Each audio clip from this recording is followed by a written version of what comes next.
We are dreaming in the dark. We are nothing but... Ever wanted a luxury four-door sedan with a Lamborghini engine for under $25,000? Well, now's your chance. The C6 generation Audi S6. Now the crazy part is, the engine in this is actually technically superior to the first generation Lamborghini Gallardo engine. The first generation Gallardo engine was a 5-liter. Now this has been bored to 5.2, has a different stroke, higher compression ratio, and a few other alterations to lead to higher torque at lower RPMs. Now Audi didn't bless us with a 560 horsepower Audi S6, but this power plant is plenty exotic enough. Makes 435 horsepower, 398 pound-feet of torque. And with the ZF 6-speed transmission, hits 60 in 4.8 seconds, which is quite fast considering it's a full-size luxury sedan weighing at just under 4,500 pounds. It's actually a quite advanced engine, and it has Audi's FSI direct injection system and a 2-stage magnesium variable intake manifold, which is quite fancy too. And also the first thing you notice when you pop the engine compartment is how the hell did they manage to cram that massive V10 into such a small space? Definitely incredible technology. There's no space for extra components at all. Normally you pop the hood and go, oh, there's some room for some extra turbos there. Not this car. Absolutely nothing. And what's incredible is, from an exterior standpoint, it doesn't in any way seem like it would be hiding such an exotic engine beneath it. In most ways, it looks exactly the same as an Audi A6. It's got quad tailpipes, V10 badges on the side, and then it's got 10 LEDs in the front, daytime running lights, one for each cylinder. Audi was marketing the crap out of that. Yes. All over the internet, 10 LEDs, one for each cylinder. It looks kind of cool, but... kind of cheesy. But it's absolutely the definition of a sleeper car. It's a wolf in sheep's clothing. Something that rolls down the street, and to the casual observer, oh, that's a nice Audi. That's a nice Audi sedan. But you wouldn't expect it to have a Lamborghini engine in it. And if you want to spend a little bit more money, you can get custom long tube headers that are equal length, and also a custom exhaust that make this car basically sound exactly like a first-gen Gallardo. So for 25 grand for the car, plus another 5 to 10 grand in exhaust modifications, it sounds exactly like a Lamborghini. It's nuts. And it kind of reminds me of the Mercedes S600s with the V12s, where they put special exhaust on them and they sound like Zondas. Yes, those are insane. The S6 has a speed-sensitive rack and pinion steering. As you go faster and faster, it tightens up a bit to increase stability. It is, however, pretty light, and actually has only 2.5 turns from lock to lock. That makes the car feel a little bit lighter on the road. Of course, 4,500 pounds is not a light vehicle, part thanks to a V10 and another thanks to the all-wheel drive Quattro system. But it does feel sporty. Now, people complained originally when it was released that the suspension was a little bit too firm for a daily driver, basically. But you know, it has aged. This is a 2008, and the road has taken its toll on the suspension almost in a positive way. It's a little bit more comfortable. It does ride really comfortably. It's very isolated from the road. Yeah. A lot of sound deadening, not a lot of road noise or wind noise. The downfall of that is you can't really hear that V10 at all. It's very muffled. So this has an aftermarket exhaust on it, which makes it a little bit louder. The owner of the car actually doesn't know quite yet which exhaust system it is, but they're thinking MagnaFlow. But as Eddie said, you don't really get to experience that engine as much sound, as you do on the outside when somebody drives by in this. It's absolutely marvelous.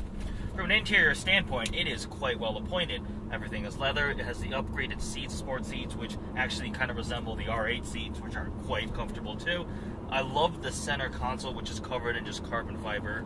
Got Audi's typical MMI navigation contraption, a lot of buttons. Screen is kind of small, kind of funny. The center climate control looks like it's lifted directly out of a Lamborghini, which actually just probably means Lamborghini just took a certain Audi. I'm sure. The MMI is a bit confusing, especially compared to modern systems. It's a little bit better than the iDrive of this generation.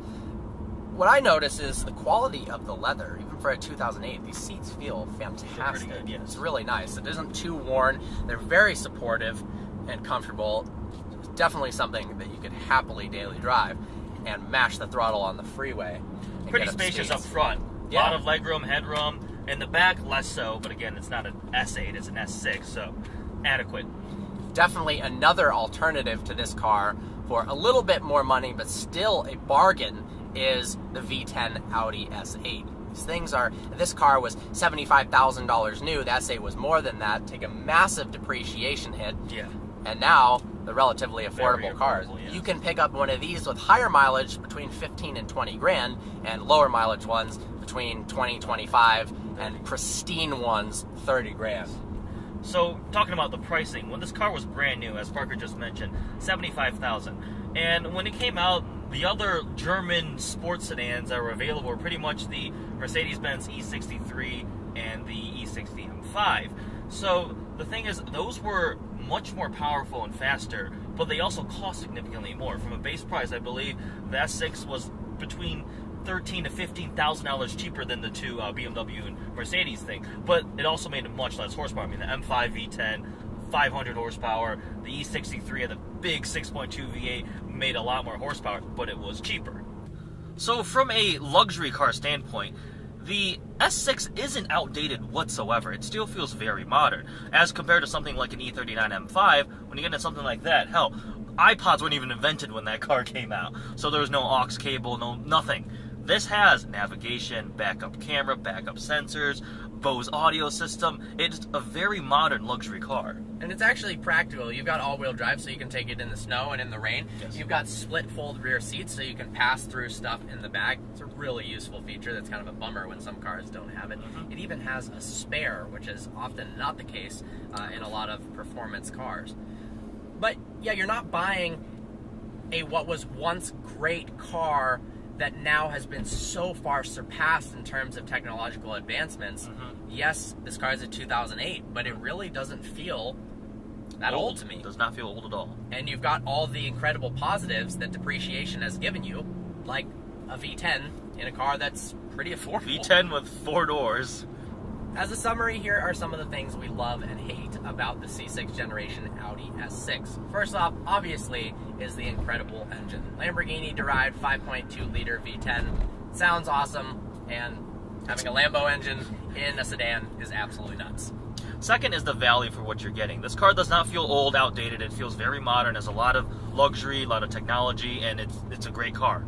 Wolf in sheep's clothing. This is one of the ultimate stealth cars. Yes. You pull up next to someone in their tuned Subaru, and they're ready to race. They think you're in your soccer mom's A6, and you just absolutely cook them with a 435 horsepower V10. There are some downsides. One of the things we would not like about this car is the reliability. It is an older Audi. A lot of them are higher miles. It's not so much engine, but all the other electronics and issues will go wrong, and it will get expensive to fix. Yeah, you do have to remember, this was a $75,000 car. Yes. So when stuff breaks, if you pick this car up for 17 grand, it's not going to be your typical $17,000 Ford Focus in terms of repair costs. Yeah, exactly.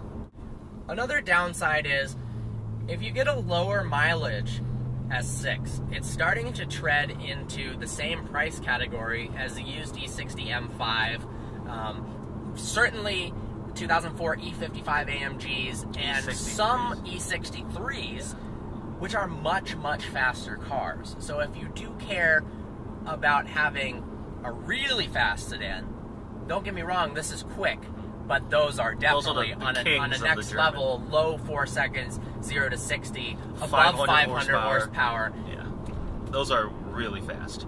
Handling wise, it's good, but it's not great. If you drive this car back to back with an E60 M5, you're going to be a little bit underwhelmed with the S6. The steering is a bit sloppy, it's looser, it's got a typical Audi feel where it feels like a bigger car, and it's bigger and heavier than the BMW alternative. Obviously there's benefits to that, the all-wheel drive system and whatnot, but if you're looking for something that's got sharp handling, go with the E60 M5 instead.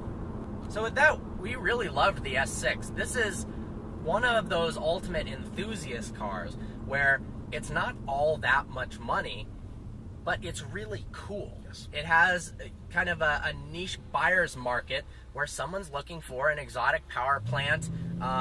It's gonna cost you more to maintain, but the owner of this car likely wouldn't care about that because it's worth it to them. It's worth it to have that Lamborghini-derived V10, four-door practicality, all-wheel drive.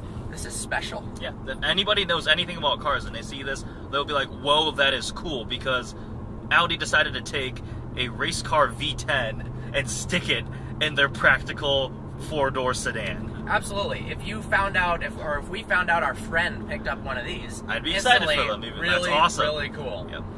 So make sure to follow JR Garage on YouTube. This is his car. Yep. He's starting a YouTube channel. So help him out, give him a subscribe, whatnot. Check out his videos. Thanks so much for watching. Like always, please browse our channel and subscribe. Also, we post daily updates on Instagram so you can find out what cars we're reviewing next. Behind the scenes. We've already posted stuff about this S6, so follow us on Vehicle Virgins, at Vehicle Virgins on Instagram. Look forward to seeing you next video.